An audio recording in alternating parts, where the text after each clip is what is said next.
listen, never in my life associated the word boring with baseball. We know what's up.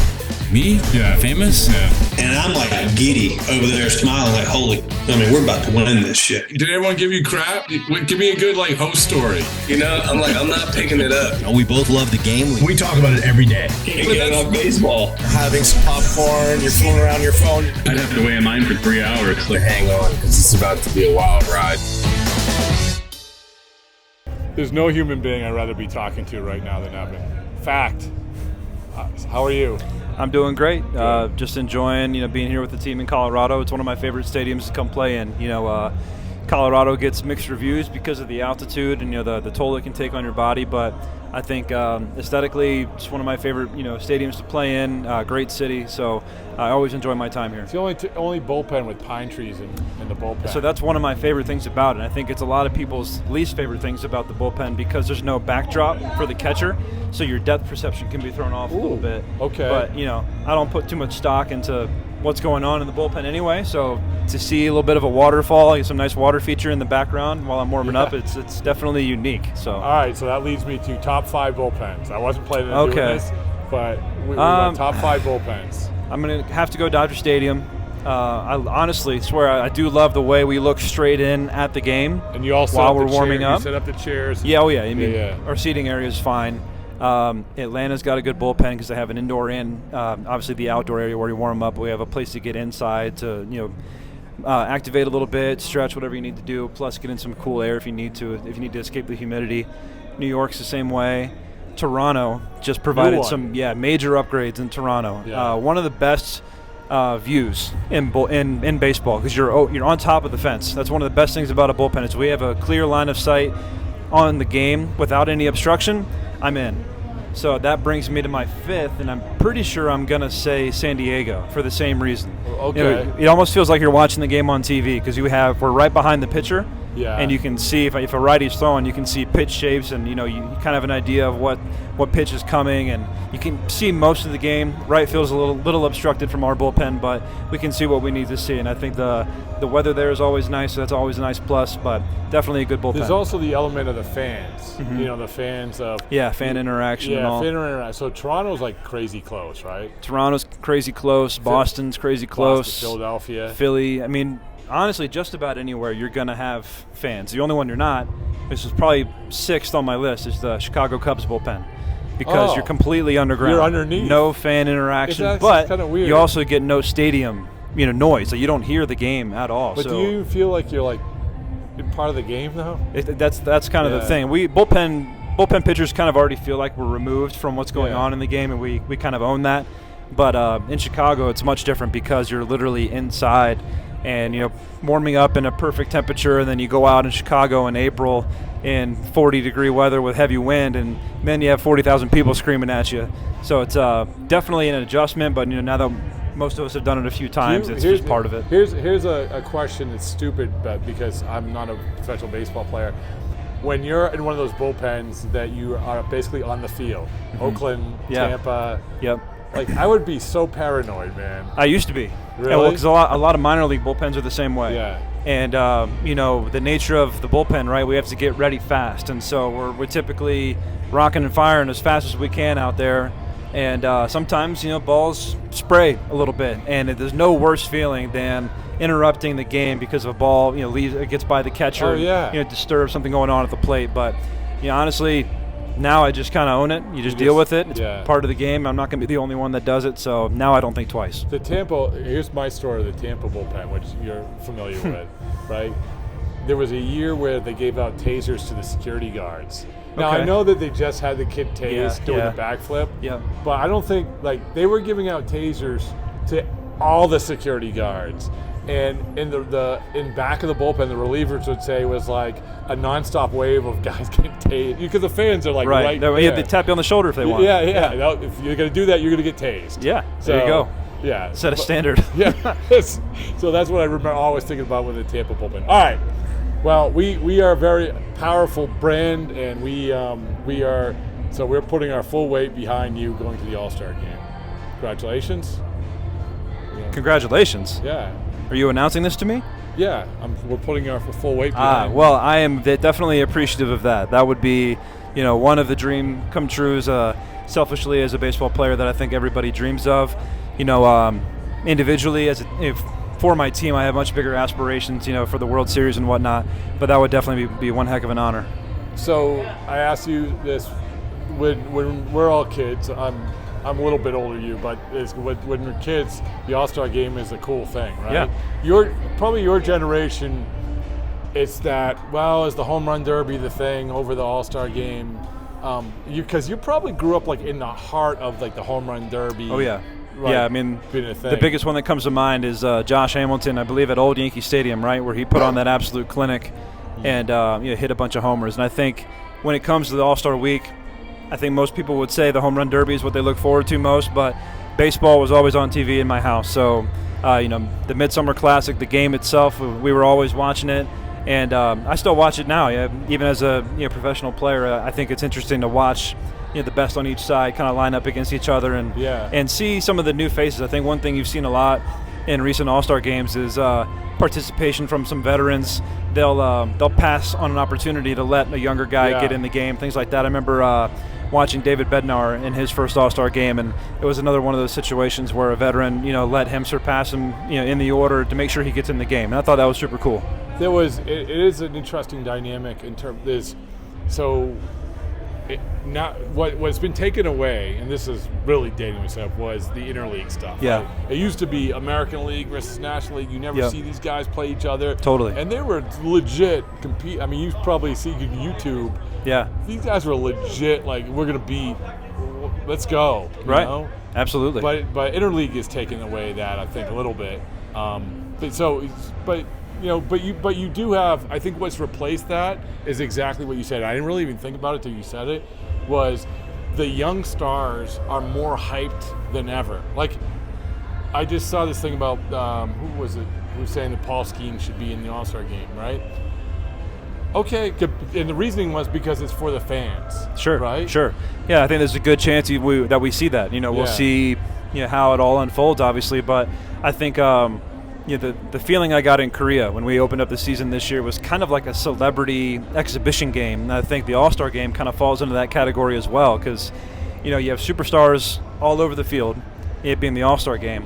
And it's an opportunity for all those guys to be in one place and hang out, talk to each other, share experiences, spend that time with each other, obviously away from your own team, but it's definitely a different dynamic when you get those groups together, and I think it's a lot of fun for those guys. So having a budding superstar like Paul Skeens, on the up and coming, doing this thing already, it kind of just makes sense to include a guy like that who hopefully has a sustained success down the line in the future. It makes sense to include him in something like that. Because for a lot of older guys too, it is honestly they don't want to go. I mean, they don't.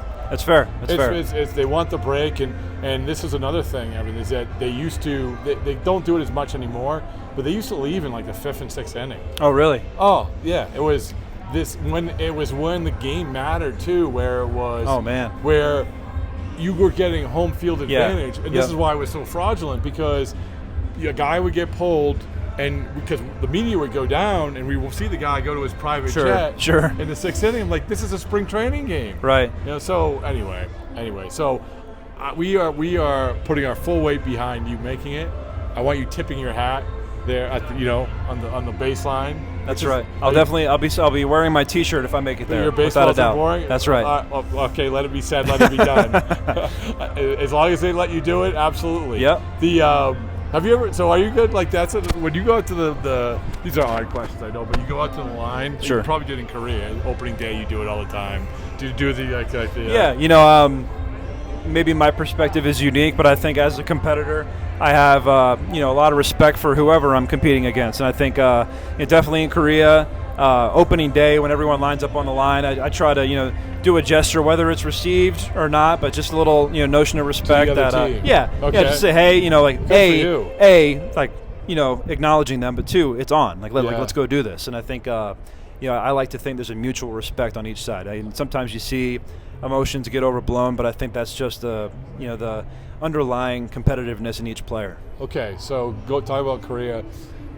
I saw you briefly in spring training. Everyone was trying to figure out what this weird world of the Dodgers was going to be like? Obviously, you guys have some pretty significant injuries that happens, but in terms of how it has been, how has it been? You try to envision it, and obviously I'm talking about Yamamoto and Ohtani and all that attention. Has it been what you thought? Yeah, I think it's been everything we've expected. We got a taste of it in spring training, and I think that was kind of the shock to the system that got the season started. And then going to Korea, it's I don't think anything will be more intense than that for our Asian superstars and the impact that has on our team. But the day-to-day with those guys it's no different than playing with my previous days in Tampa, Baltimore, and so on. So just another day in the Major League clubhouse, and I love getting to know these guys on a more personal basis because I think it just builds the relationship as a teammate even more.